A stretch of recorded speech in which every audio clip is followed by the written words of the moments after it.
আসসালামু আলাইকুম সুপ্রিয় দর্শক বন্ধুরা, আজকে অবস্থান করছি গাজীপুর সদর থেকে 7 কিলোমিটার দূরে পুবাইলের একটি গ্রাম ভাদুন।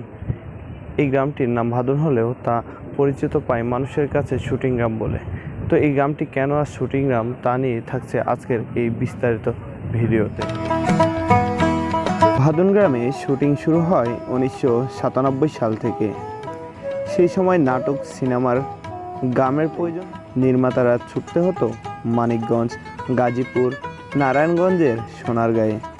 একই লোকেশনে একই ফ্রেমে বারবার শুটিং করে ক্লান্ত হয়ে ওঠেন প্রয়াত নির্মাতা আমজাদ হোসেন।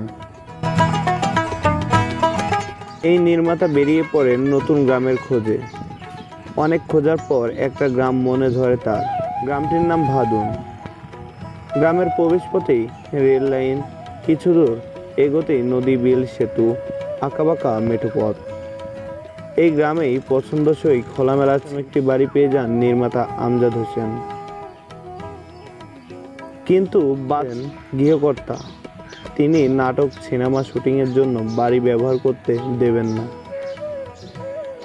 বাড়ির মালিককে রাজি করাতে পরিচালক আমজাদ হোসেন নিজেই বাড়ির মালিকের সঙ্গে কথা বলেন। অবশেষে পরিচালক আমজাদ হোসেন বাড়ির মালিকের সাথে আলোচনা করে বাড়ির মালিককে রাজি এবং সার নাটকের শুটিংয়ের জন্য কাজ শুরু করেন।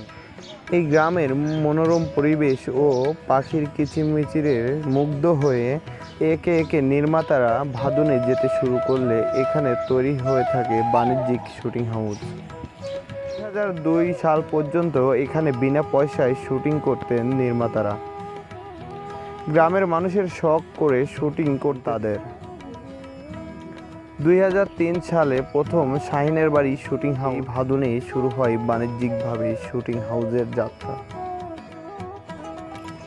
হাঁস মুরগি থেকে শুরু করে ছাগল, এমনকি ছোট বড় অনেক মানুষগুলোকেও ভাড়া পাওয়া যায় এই গ্রামটিতে। এই গ্রামটির নাম শুটিং গ্রাম।